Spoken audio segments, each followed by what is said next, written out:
Les échos du front pour entamer cette édition. Ce dimanche, les forces combattantes ont marché sur une base terroriste à Oursi. Alors qu'ils tenaient une réunion, les membres des groupes armés ont été repérés et frappés avec précision. Le bilan détaillé avec Bienvenue Tansa.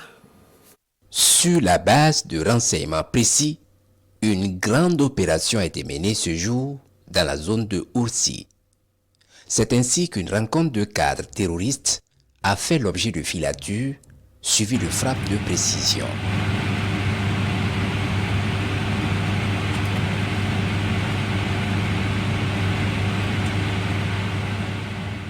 Une cinquantaine étaient rassemblés et les frappes ont permis de neutraliser une quarantaine. La traque des rescapés se poursuit. Les forces de défense et de sécurité restent déterminées sur tous les théâtres d'opération dans l'opération de reconquête du territoire. Leur message à l'ennemi reste le même: déposer les armes. Une victoire à Oursi qui vient s'ajouter à celle engrangée durant toute la semaine sur l'ennemi. Dans les régions du centre-nord et du Sahel et dans les provinces du Sourou et de la Sicile, le vecteur aérien a pulvérisé les bases terroristes. Le bilan fait état de dizaines de terroristes neutralisés. Le point des actions de l'armée durant toute la semaine nous est dressé par Draman Guédé. Au cours de la semaine, le vecteur aérien a été une fois de plus très redoutable pour les groupes armés ennemis. Même de nuit, la mission s'exécute avec précision. Ce fut le cas dans la nuit du 20 au 21 mars dans la zone des 3 frontières, Burkina, Mali, Niger. Des terroristes se croyant en zone de confort sont localisés par une mission de renseignement. Et la suite, ils n'y ont vu que du feu.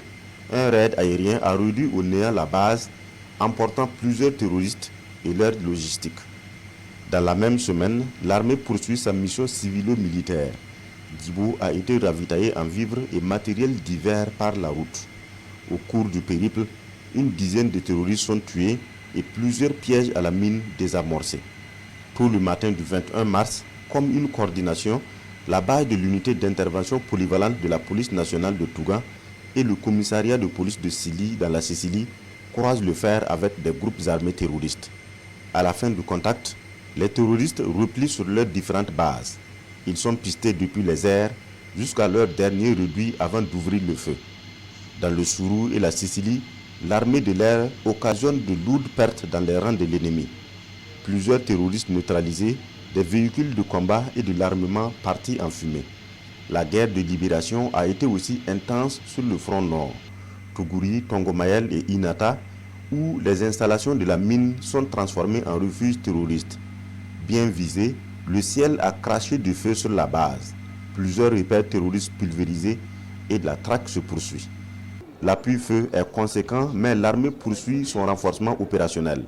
Le 23 mars dernier, les forces armées nationales présentaient un pan de leur équipement nouvellement acquis. Des hélicoptères de combat dernière génération, des avions de renseignement et des drones armés. Juste un échantillon qui présage de nouvelles tournures dans la guerre de libération.